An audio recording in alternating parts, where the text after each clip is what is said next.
Well, welcome everyone. What I really want to do is, in having a booth yesterday and hearing all the, if you came to my booth, which I know some of you did because it was a fun time, I want to make this really interactive. I hate death by PowerPoint. I didn't even want to do a PowerPoint. But you know, we have to have some ground rules to follow, but this is a really important topic because everybody thinks incident response plan, you know. How many people in here know that your company has an incident response plan? Do you know what it is? Like you see it on a regular basis? So you know if something happens, the very first call that you need to make? Yeah? No? Everybody's like, eh. Okay. So it is a really important topic, and as of late, it's become even more important. And for those of you who may not know the difference between an incident response plan and an incident response policy, because that's typically what I walk into. So my company, Dragnet, what we do is cybersecurity and compliance. So when I walk into a customer and I know that they're getting ready to submit for an RFP or pre-IPO or any other reason, I go in there and I talk about their policies. And they always say, I say, do you have an incident response plan? And they say, we have an incident response policy. Okay, what's the plan? Well, what's the difference? Where an incident response plan is actually, that's the step-by-step details that happen. And what's the big change lately is 75% of companies don't even have an IR plan. Okay, that's like saying, if a fire happened in here right now, how would you know where to go? Because you see the exit signs, because we are pre-planned in our head from school, fire drills, and everything else to look for that plan to get out of the building. Same thing happens with wills for our family or our kids or anything like that, but yet we don't really have a policy in place or a plan in place to follow an incident work. The really difficult part of that also is people say, well, why do I care about an incident response plan? I really don't work in anything that's going to touch the outside world. Every single thing you do in your work touches something digital. Everything. Whether you're a doctor, whether you're a marketing company, an IT company, anything. Everybody has a computer now. Everything is touched digitally. So everybody needs to have an IR plan. How it affects you is not only does it protect your company from making sure that nothing happens and it's, degrading to the company with fines and lawsuits and a bad reputation, but it's now changing and evolving with the way our world's become, that it's also crucial for employee safety. The old plans used to be simply natural, physical, and technology-based disasters. Let's face it, now we're talking fires, hurricanes, floods. For physical has now crossed over into the technology world. And that's because cameras. All the cameras are tied into IT, most cases. We have biometrics, badges, systems, and stuff that go into play there. So when I go in and do an assessment, all of that ties into IT. So everything now is connected to that. So physical has crossed over into the technology world. Then when you also add to it physical threats like active shooter now, it's a real threat that we have to be prepared for now, even with our employees in our IT department and things like that. But explosions and break-ins, it happens on a regular basis. When you have a plan in place, the whole purpose of that is to make it so that it is less loss for the company, less loss in your processes and your time down, and your business can keep on and going and producing. So do you all know your CERT team, those that have an incident response? I see a lot of people shaking their heads that they know what a CERT team is. So that should be your cyber emergency response team, okay? But who's the first call that you make? A lot of people say, well, I need to call my lawyer first. Well, I need to call my insurance broker first. There is a process that you go through as to how and why you contact who you contact. Because when a breach happens, or an incident of any kind, it doesn't have to just be cybersecurity, you have to have communications to the outside world, to your vendors, to your employees, to people that are out there like your clients. If your systems are down, they can't communicate. But then you have to also know who's going to communicate internally to all your employees. And then how will they communicate? If your system goes down, I'll pick you in the Snap-on sweatshirt. If your system goes down, how do you communicate that there's a problem? Any way you can. Well, there should be a plan, though. Do you text your team? You know, if you're an employee, do you wait for a response from your boss? Is there a hierarchy? There needs to be a chain of events. And usually they kind of attach it to like a color coding system too for an incident. You know, is it high, low, medium priority? All of this should be defined in your incident response plan. Anybody here know what the difference between an incident response plan and a business continuity plan is? Business continuity is to recover your operations, your critical functions. Incident response is to respond to whatever the event or the emergency situation is. Correct. Business continuity is exactly how it sounds. How does business continue going? What are the most critical infrastructures that I have that if they go down, we're done? We're done. I mean, think about that. We primarily use 5 infrastructures in place that we could keep going. But if your company goes down, whether it be from a fire, whether it be from a breach, something like that, what are those critical infrastructures that you need to keep business continuing? Whereas an incident response plan is actually something you can practice, and you should practice it with drills. You should practice it with interactions. How many people in here have been breached at the company they're working at right now? Did you know immediately what to do? No. Well, most people don't. Did you know who you should go to and what you should do? What we love is when one of our clients gets an email or a phishing campaign, it's got porn attached or something that it shouldn't. It was a phishing attack, and they forward it. Let's forward it to IT and see what they say. Don't do that. But if they had a plan where they understood what to do with it, because a lot of people are in IT. You know, a lot of people are HR people or business people, and they just don't think like we do. And I'm not really a techie either, but I'm on the business side of bringing business, IT, and law together for your compliances. So it's a tricky little maneuvering that you have to do there. But business continuity is exactly that. It keeps business continuing on, whereas an IR plan is what happens in a disaster. And a lot of you have probably seen it in the last couple of years because we're getting more hurricanes up here. Power outages in Richmond are a known thing. Water, I mean, I know there's been issues with the water up here. That's considered an incident. So when those messages go out from the IT department, they have to be clear, concise, and have a direct form of communication. That's the biggest thing, is communication. So do you know the criteria for a cyber breach? Anyone in here who might be in a management position or even not? What is the criteria for when you have to report a cyber breach to the Department of Homeland Security?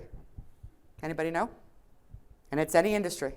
If it's defined as an incident, then it has to be reported, not an event. That's the key. Correct. Do you know what constitutes an incident? Well, Pretty much anything. I mean, if you're looking at it, they say it's the integrity of availability from an information system, or this is straight from their dialogue, a network, or a serious impact on resiliency of operational systems and processes. Isn't that everything we do? So how do you know when it's time to report that to the Department of Homeland Security? Now, if you're talking about financial information, personal information, employee information, I mean, all that integrity, clients, data, even from a marketing company, if you have clients with their information and so forth, that is considered information. So you have to know who to properly communicate that to. So when our team goes in and actually creates an IR plan, we actually embed in that incident response plan who you need to contact within the company, who handles external communications, and who needs to be contacted. So if this is like the state of Virginia, we break it down and show you who you need to contact and why. We even take it a step further that if you have, depending on the industry that you're in, are there jurisdictional contacts that you need to reach out to? Manufacturing, there are certain clauses that say you have to reach out to the EPA because waste could be disposed of in an abnormal way if it's all done digitally, things like that. Are there national arrangements that you need to contact if your business incorporates it all with the FDA, FBI? There are Virginia codes of where you need to report an incident. We embed that all in the incident response plan so that it's like one place you can go to have all the facts when something goes down. Because let's face it, when it happens, it's quick. And it's too late already. So we panic. And you don't want to panic. You want to be able to solve it as quickly as possible so that you can get through it. And the more rapid increase that you have, the less detrimental it will be to your company. And here's the big reason why. So the rapid increase of cybercrime has also increased cyber insurance claims. And here's the biggie. Lately, we've been getting a lot of insurance companies that are asking us, you get the questionnaires, the dreaded questionnaires, but now they want to see your IR plan. Why do you think that is? They want to know if you're prepared. They want to help mitigate the risk. Correct. Because of all the claims last year, and I didn't have the statistic up here, but of all the claims from last year, 83%, I did put it up there, 83% of them didn't have an IR plan at all. And those that did, the 40% of cyber insurance claims that were denied, were simply because they didn't have the proper paperwork in place or the proper documentation in place. So insurance companies are really cracking down on this because there's so many cyber breaches that they're paying out. And if you're in the world of where you're looking at cyber insurances, I actually meet with your cyber insurance company when I create that IR plan, because much like your home, you have a tree fall and State Farm comes out and says, well, you should have trimmed it so it was at least 6 feet from the house and it's really 3 feet from the house, so we're not going to cover it. That's what happens exactly when you do your cybersecurity breaches too. So an IR plan is extremely important when it comes to your cybersecurity insurance. Because you as an employee, if something that you're working on happens to have a breach and they have to file an insurance claim, you don't want that falling on your responsibility, right? I mean, it could technically fall on your responsibility. But there needs to be processes in place to protect companies, to protect people, to protect data, and all of this is documented, and that's where we come in. It's one thing to have cybersecurity insurance coverage, which a lot of companies also still don't, and a lot of them only have it at a certain value number. Do you know how much it costs when you get breached? I mean, it's astronomical. I have seen so many small to medium-sized businesses actually go out of business simply because they had a breach and they couldn't recover. Because it took too long, they lost money, and now they're out of business. So we want to make sure that your insurance matches your company, as well as your IR plan matching the requirements of your cybersecurity insurance. And it's really starting to get more and more into that world. Any questions so far on any of that, or cybersecurity insurance? No? So insurance is actually asking for this. And that's where you actually have to have all of this in your incident response plan. It's a process now. Typically, the incident response plans that I write for people are almost 13 pages long, could go longer. Again, it has to have your insurance contact. It has to have your CERT team in the order of escalation so that, Bob knows that if he has something that happens on his computer, don't forward it to IT, because God forbid if there's something in there, it's just going to keep going. But what they need to do, who they need to call, what happens in that process, and how is it cleansed? Does it have to be, back reviewed? Go to your MSP, go to your MSSP. There's a whole process that has to happen. But it's not a matter of if, it's a matter of when. I mean, everybody gets breached. Everybody has a phishing campaign. Everybody. I mean, how many of you know, has anybody in this room never had a phishing campaign? Exactly. So the more prepared you can be for it, just the better off you'll be, because it's just a process of what our business is like. Ultimately, your incident response plan should be a moving and evolving document. Most of the plans that I write for people, a month down the road, they're like, oh, you know what we forgot to do? We forgot to include that if HR takes a hit and we have contractors out in the field, who's going to communicate to them? And by then it's too late. You have to understand what that plan is. So it's an evolving document. But when you think about it, this is like one of the most important pieces of your business, both from an employee standpoint as well as a company standpoint, because when the incident happens, this is the plan that you start with. I mean, this is the way that you take it down. This is the way that you make it stop. So when you see all these things from policies and procedures, and if you happen to be in the government world, it's CMMC, NIST, and all this stuff, and all the policies and all the procedures. But you should really have all those policies and procedures for your own business as well, so that when that happens, there's a strategic line that you can follow, and everything's calm. Everything's easy. Because if you don't, then everything is chaos. Did you have a question, or did you have an itch? question? It's okay. So how many folks in here have ever experienced sitting at your computer and you get an email and you're like, oh my God, I think this is shady. But you don't know what to do. You know what to do? Okay. Anybody not know what to do? Okay. And in your incident response plan practice, have you ever had to go to your boss and say, look, something has happened, what is the next course of action? Do they always know what to do and the next level to go to? Okay. Has it ever been an incident where there needed to be contact with outside of your organization? Yeah, I see you nodding your head yes. So understanding how that works and the communication that needs to happen so that everybody is protected. That's the bottom line. And then I want to go into some use cases because ultimately the bottom line is that you have to have an IR plan that needs to work for your company.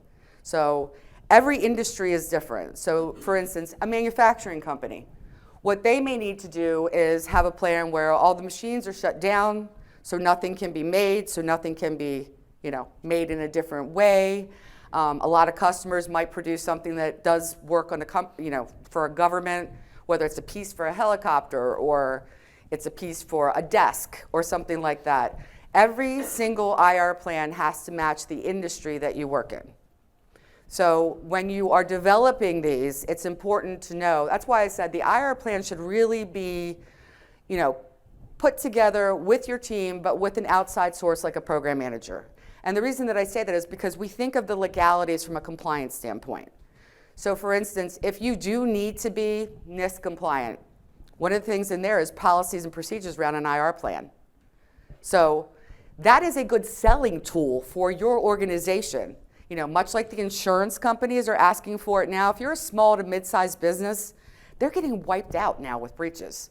I mean, they're targeting small to mid-sized businesses. They really are, because they think you don't have the cybersecurity in place. But when you have an IR plan in place and you're going out to get new business, that's actually a win and a plus for you, because in this world, everything is so volatile right now. They want to know that you have an actual plan. So when that happens, you have to curtail it to your industry. Anybody in here in, let's see, what are some of the industries y'all are in? Who you work for? I'm sorry? Okay, so bank. Okay. Have you ever had a breach at your bank? Not that you know of. You ever had a phishing email attack or anything? Yeah. I mean, they target banks because they know that there's money to be had and there's things to go through. Correct. Now, do you have compliances that you have to adhere to? Absolutely. Yes. And all those standards have to directly align with your IR plan, or you're out of compliance, or your insurance doesn't cover it. That's the worst part. So from the compliance standpoint, you have to have those things in place as well. Any other industries? We've got banking. What do you do? Mining? Oh, that's a good one. That's a really good one.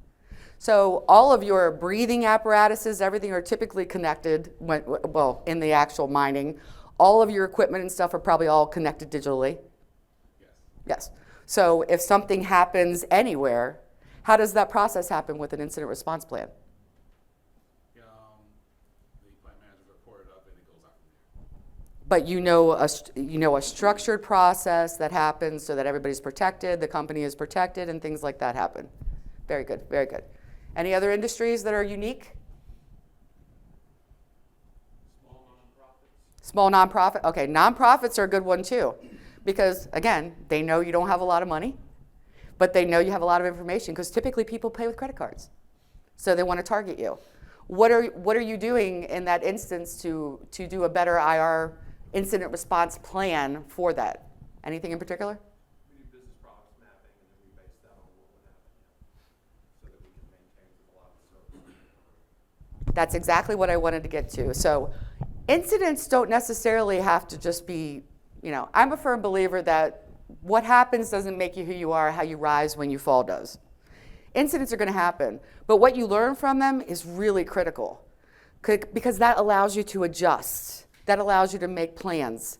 So if something happens, you're like, oh, okay, now we know a link. We saw a link the other day from somebody's HubSpot that had a little code in it that somebody it was vulnerable.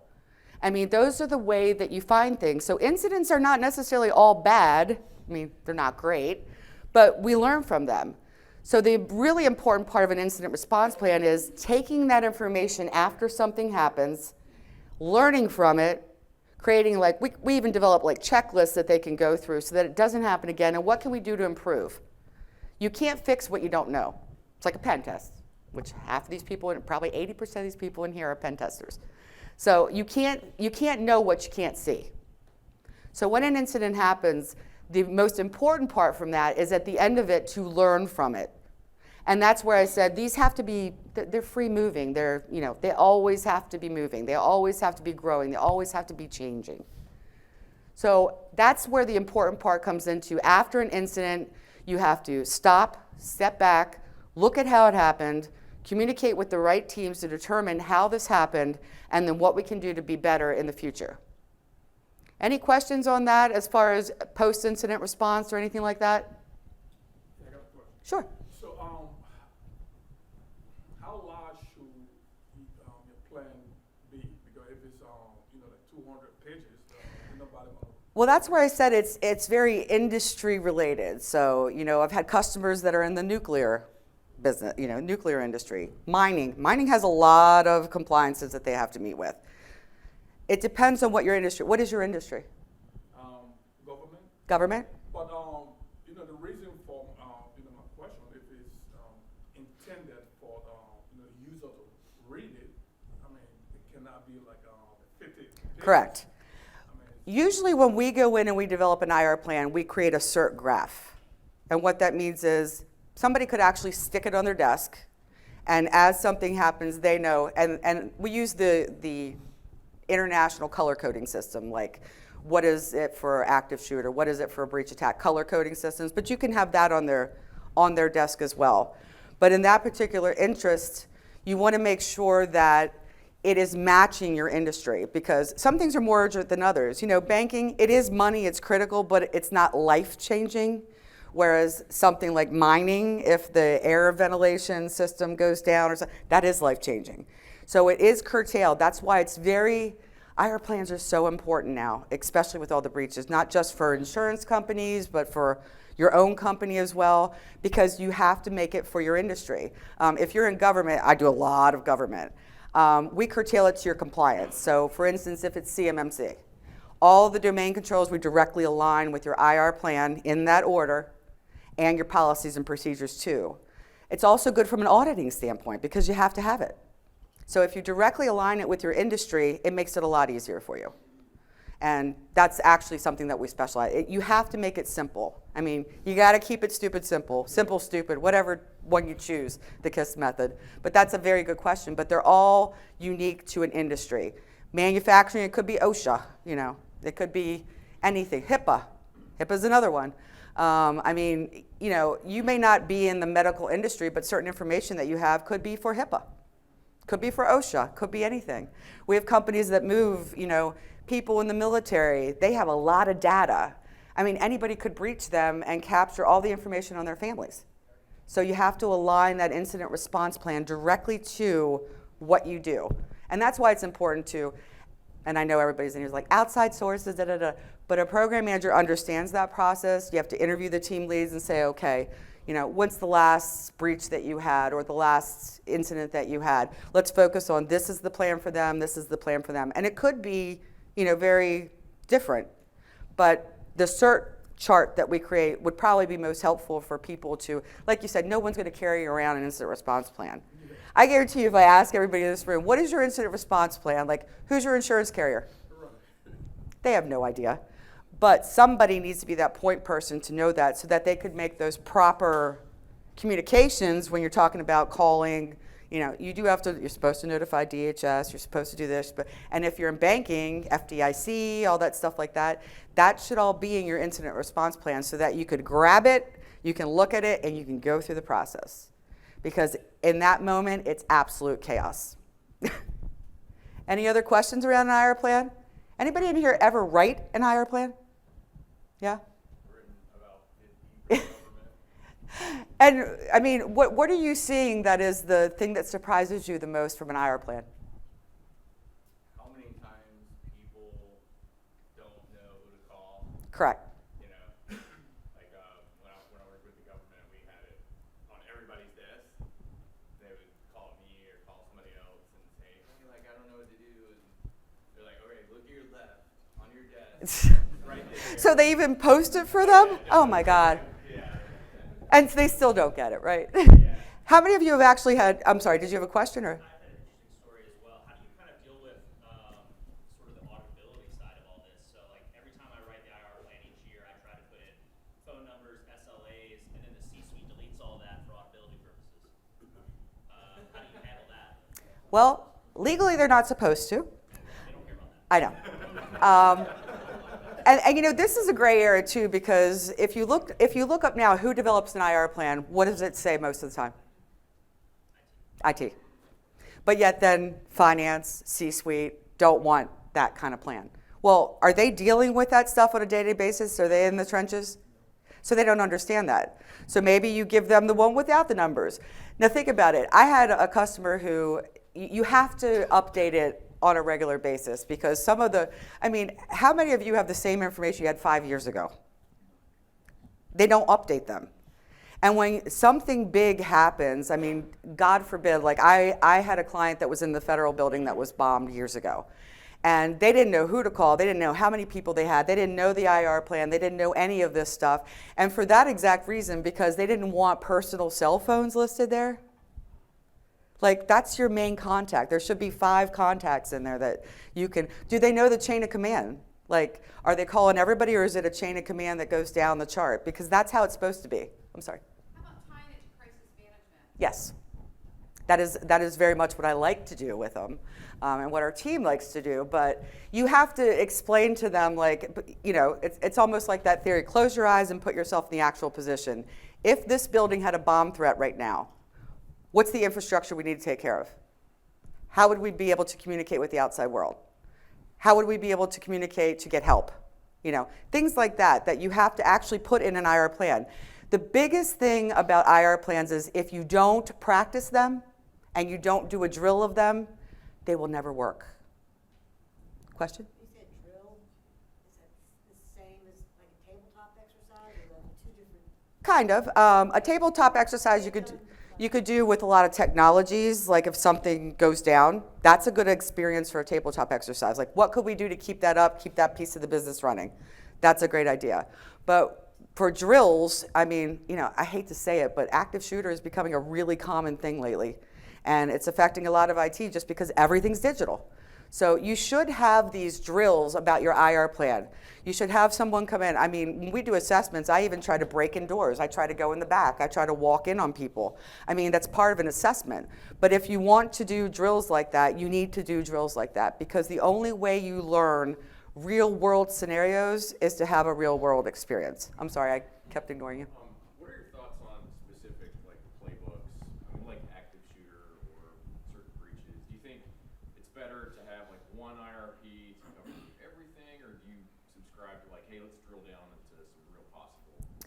Well, it's funny you say that because just at the end of last year, they started making for program managers like myself.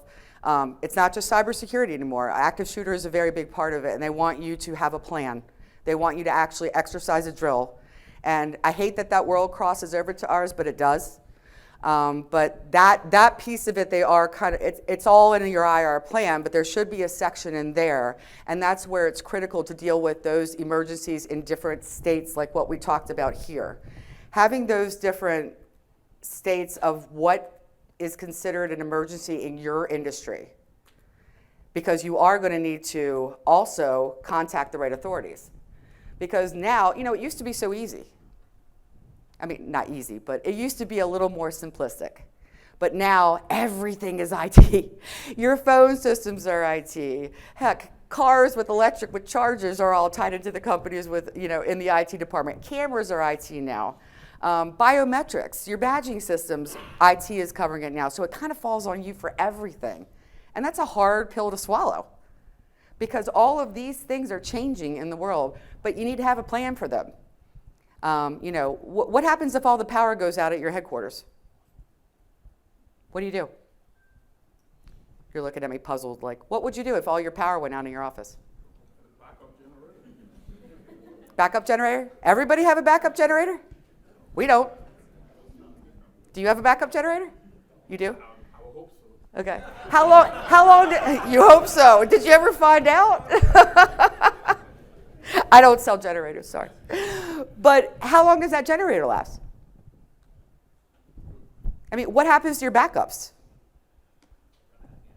Yeah. I mean, it could happen. I mean, we have customers that happens when we find out that their backup lasts for 15 minutes. What does that do for you? Like, you have to have a plan because all that data could be lost. And, you know, hurricanes are changing. The weather's changing. We're getting crazy stuff. I had customers that were in the Carolinas for the flood. And they're like, what do we do? How do we keep business going? How do we do this? And some of them lost their businesses. But if you have a plan like that, like when you wrote your IR plan, the gentleman right there, did you have natural disasters in there? We actually did, because I was down in Florida. Okay. And our data center. Natural down there. We were just talking about Florida. Data center was actually below sea level. I was like, this is great. You know, very good point that you bring up. Your data center should always also be away from where you are. And that's a big thing that's coming up too. They want your data centers, particularly government customers and stuff, 120 miles away from where you are. Yeah, ours, I would just take all the hard drives and start driving north. That was a part of our plan. They were like, yep, that's the plan.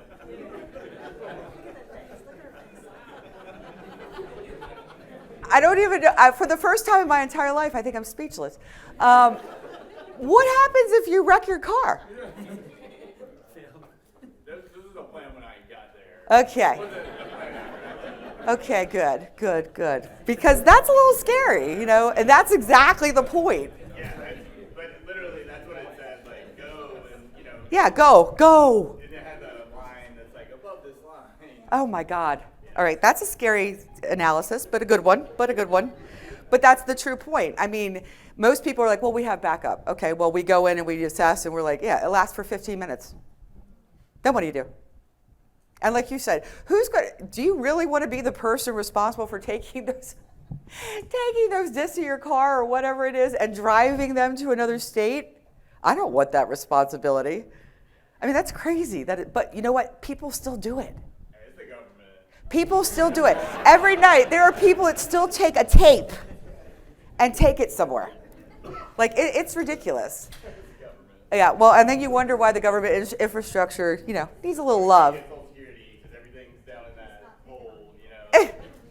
All the paperwork. See, I'm not picking on you as much as I'm picking on him. But you don't get in the car and drive out there. But what if you had, where is your backup done? Do you have your own? Yeah, It's far away. But that's what they're asking for now. They want, you know, backup servers, stuff like that. They want everything 120 miles duplicate. You all know. Because of that, because hurricanes, weather, fire, everything, bombings, everything are, you know, typically depicted in one area, and they want to make sure that you have a backup plan that meets the criteria. And now, with data the way that it is, you know, do you need to be DFARS compliant? Do you need to be HIPAA compliant? Do you need to be FDIC compliant? Do you need this? Do you need that? You can't possibly keep up on all this to keep your IR plan safe. That's what we do. That's all we do. And we write the policies and procedures for you, the pen tests. I mean, the ultimate way to see under the hood is, you know, pen tests, assessments, things like that. So that's why we bug you to do these things. I mean, I have so many people that call and say, hey, can you come in and help us because we need to fix a couple of holes that we have. Well, what do you have? Well, I don't know, but can you remediate it? I'm like, so basically what you're asking me to do is go buy you a suit, okay, but I don't know any of your measurements. How could I do that? You have to do an assessment. And I can tell you right now, all those companies that come out there and say, well, here's your assessment, here's your remediation. How do you know that yet? It's like a car. You don't know until you look under the hood. But that's the only true way to see into those things so that you can create a plan, so that you can have a backup way to handle all those different things. I mean, it is your business. It's what happens in a disaster. Any other people? I saw somebody else that wrote an IR plan that looked like they had their hand up. I was just going to suggest to the manager here that the concept of all hazard planning, you know, you create your plan. He had asked about what to test against or what you should include in your plan, and I said there's a concept of all hazard planning. You include kind of all of these in your plan, but you test against the different risks, the different scenarios. Correct. Whether And that's why it's important to customize your IR plan to what your business is in your industry. Because if you have, for instance, if you're a manufacturer and you have metal shavings or gas or oil or stuff like that that you know, digitally, it's all connected to how they come pick it up and how it's disposed of. The EPA is going to want to know, what's your plan? What do you do when everything shuts down? How is that going to be handled? So it's different things like that. So it's all very customized to your industry. But the great thing is that once you develop that IR plan, all your other policies and procedures are easy to write because it all follows the plan. And that it's kind of like a process that kind of flows. So it very much is like that. Like I can't figure out where the holes are if we don't know where the holes are. But in that process, you need to interview teams because your marketing team has no idea what your HR department does. Do you think HR understands what IT does? And I love it when you go in to do cybersecurity training and they're like, we're HR and marketing. We don't do anything with IT. Do you use a computer? Everything. How about your paychecks? It's all digital now. Like, I mean, what do you think? Everything is connected digitally. So it's everybody's problem for IR plans. It's everybody's responsibility. I'm sorry, I missed a question. What? Oh, I thought somebody blurted something out. How do you influence those other departments when they're less than willing to accept IT's recommendations? Well, we show them examples, you know, like, you know, the Target breach. It was done by an AC company, a 12-man AC company.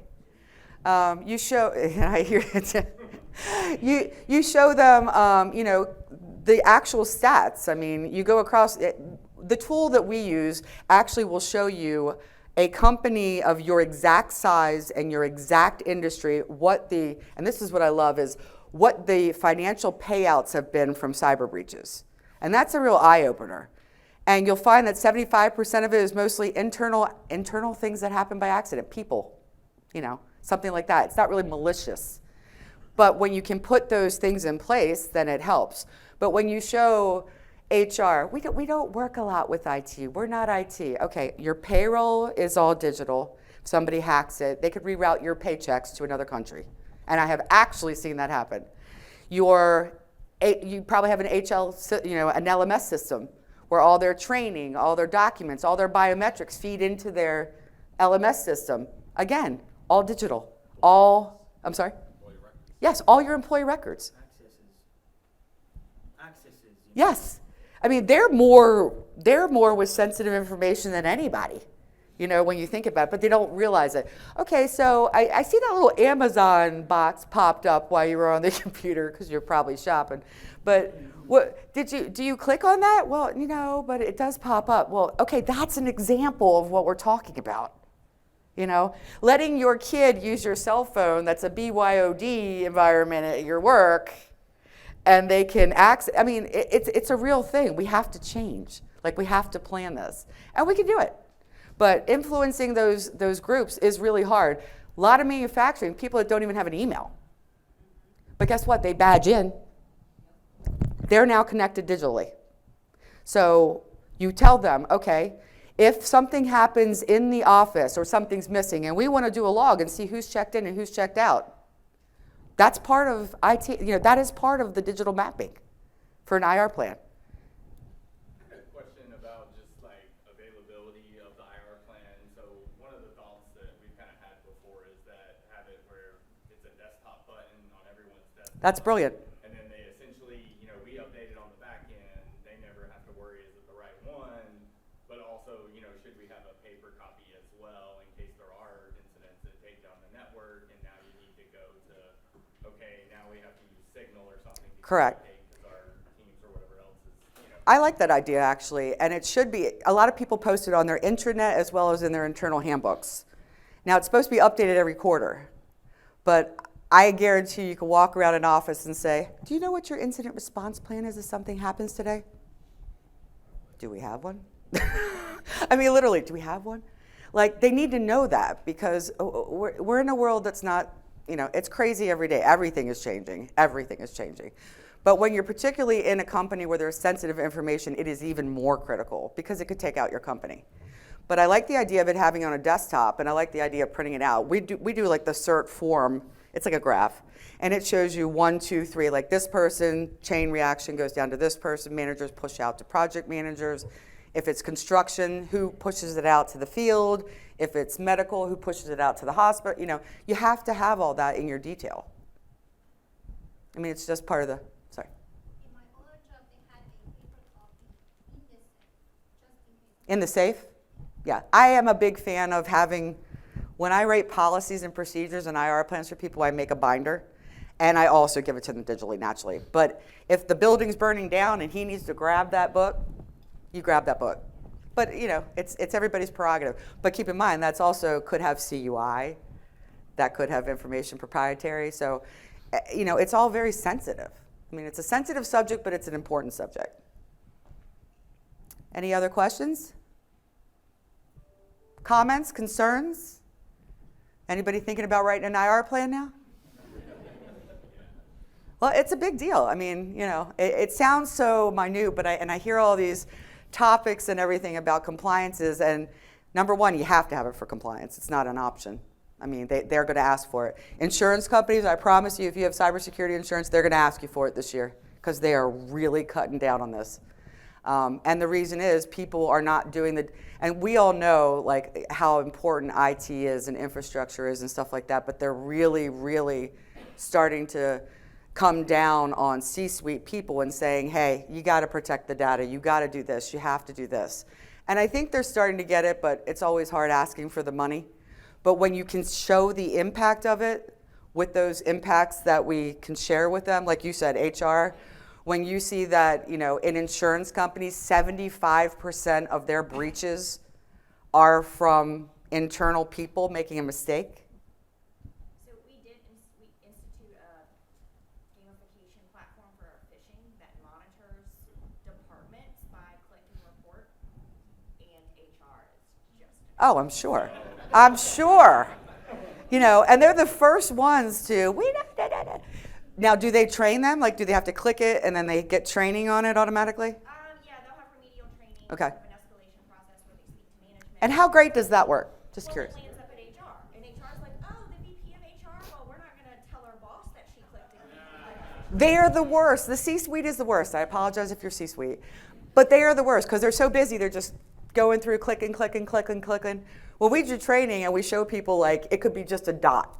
You know what I'm talking about. It could be your name, dot, something, Peterson. And you just miss that dot. You know, it just takes one split second. And then they're like, oh, no, I clicked on something. So they forward it to IT. And then IT forwards it to their MSP. And then the flow down starts to happen and everything's going crazy. Whereas if there was a plan like don't forward the email. If you click, don't, make sure you. Now, when they take that training, do you think that helps? Is it a video? Yeah. Yeah. It's usually video training. No. Yeah. I mean, I zone out, so I know they do, but yeah. And you probably have tools. That's why training is very important to you. And that's where I said, if we're a program manager for one of our clients, every quarter we train on it. We train on being prepared, understanding what you can do when this happens, and this happens. But a lot of you have tools that they don't even know they have. If you have a Sophos tool, you can use the button at the top to report it. They don't even know they have that. A lot of it's education and communication. And, we get so busy and we're in a world that's digital and we forget to have that communication. That's why it is so critical. It's not just limited to cybersecurity anymore. It's just not. I mean, the active shooter thing is big right now, very big. And you need to train your staff on things like that because it's going to keep them safe. And biometric badging is a very large part. If you've taken professional active shooter training, it's a large part of it because whoever's managing that badge system needs to be able to access it and see who's in, who's out, who, everything, look at the cameras, stuff like that. That is part of your IR plan because that's an incident. I mean, you don't think of stuff like that, but, CCT cameras and all these other things that are coming into play all feed into your SOC or your IT department or anything like that. And now it's everything. You can sign into a company and now they track you. That's all falling into IT. Everything's IT. I don't care what you do. Everything touches. IT should drive this. That's what I feel is the important thing. IT They should not be the only driver of it. It needs to be from each department. Like when I meet with departments and I ask them certain things, and it'd be the weirdest things like purchasing. Purchasing is like, why do I care about an IR plan? They have bank information, they pay with credit cards, they have all this stuff, and they have all that finance of your company. They could very easily be breached. And then you're talking about personal information about the company as well as your clients. You know, they don't see the connection. We have to kind of educate them on the connection. But you're right, it should not be just dominantly led by IT, it should be all departments. Yes, regarding the cyber insurance, let's just say in the event of a breach, is recovering your losses, is that a long, protracted like process, especially when you take in consideration medium to small range businesses where may have been heavily impacted and need to actually restore services as soon as. So you're talking about file recovery? Yes. Okay. That is a very specific clause in insurances, and you do need to make sure that you have that. So I provide a list of like what requirements you should have, particularly for the government customers. We have to have sort of file recovery is one of it. Ransomware needs to be part of it, but there's a whole breakdown that they give you, and that's why it's very important that when you do get that policy that you want covered, you make sure your assessment matches it and your IR plan matches it. Okay, because if they say, like what you just mentioned, if that's not part of it and you don't have a solution in place to protect you, they're not going to cover it. But file recovery, that is a big thing right now that they're coming down on. And you're going to see cyber insurance is huge right now, and it's for the reason that so many people are getting breached. But what you want to do is keep your name out of the news because that's the thing that's going to take you down. And a small to mid-sized company, they can go out within 6 months because it's just a matter of them not having the data. You know, and they're paying it out, and it costs them money. Better to pay it up front, maybe a little dough, than to pay hundreds of thousands in the end and lose your business. Yeah, but that doesn't fix your reputation. I mean. Your reputation? Yeah. No. Once your reputation is, It's yeah, done. yeah. That's the problem. I mean, there are little things that happen every day that you don't even know about. I mean, obviously. But the big ones that are, you don't want your name in the news, yes, that's exactly right. It's a hard fight to climb back out of that. It's a very hard fight. Some companies do just because they have to, Equifax, Target, things like that. But they learn from it and they do something so that it doesn't happen again. They can reassure people that, hey, we're taking the right precautions to do this now. I mean, you could have a telecom company come and install cables in your building and put something in there that's copying all your servers and everything. All right. I mean, it's that easy. It's that easy. Any other questions? We only have 5 minutes left. Sorry. So a lot of this data we're using to drive all these conversations is based on cyber insurance, cost effect, downtime, and publicly held or governmental organizations.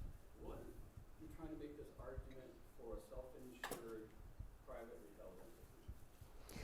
That's a very good question because it's hard to assess a company that doesn't even have all these huge infrastructures, which you bring up a very good point, that if it is a company like that, I go in and ask, like, what softwares are you using? And then I go get responsibility matrix from them because certain things do fall on the companies that you're using. Like if you have Microsoft email, obviously, you're going to use their responsibility matrix. So you know what you're accountable for and you know what they're accountable for if there's a breach. That's very important to get those responsibility matrix. And they're not always easy to find. And that's what we do. We even do that, like we provide part-time program management to companies so that we can keep all this in line because it's a lot. And when you do have these smaller shops like that's a tough thing to do. So you got to get the responsibility matrix from the softwares that you're using and stuff like that and embed that in your plan. So it's not a small business. Yeah, oh no. Abstracting away specific names and numbers, how much of an IR plan is generic and could be templatized, right? So when you're writing one, how much of it is done before you start? Well, there are 5 key components of an IR plan. We actually, our proprietary solution, we delve it into 9 bullet points. And that's where I said your industry is very important in what you have to, but we also have to go by compliance. I mean, I don't know what your industry is. I don't know what your compliance is. That's my world. So like if you're CMMC, I know what you have to have for insurance. If you're HIPAA, I know what you'd have to cover in your IR plan. But it all depends on your industry. That's the problem is people use templates. Yeah. And cheating is not the way to go on that because that's a biggie. That's a biggie. I mean, that's like your map to your company. Like that's not the one thing you want to cheat on, you know? It sounds so minute. Organization is different. Every single organization is different. Correct. So even if you have two governmental entities, even if you have two banking entities. I mean, you could use the same bullets, but Still, yeah, you have to customize it to your. It's a very niche thing that can provide you with the structure that you need for policy writing and stuff, and it really does help. That's why I always focus on that first, and then I write policies and procedures and SOPs from that, because that's your holy grail, you know. And people forget about it. They forget about, or they think it's a policy. It's not the same thing. Like business continuity is not the same thing. Sorry. Question. So from someone with your perspective and your experience, what are two lessons learned from past year, let's say? What you wish to have in an incident response plan and you didn't have it at the right time? As we put an incident response plan in place for a government entity, and literally 3 days later they were broken into. And something that they didn't think of was the CCTV cameras.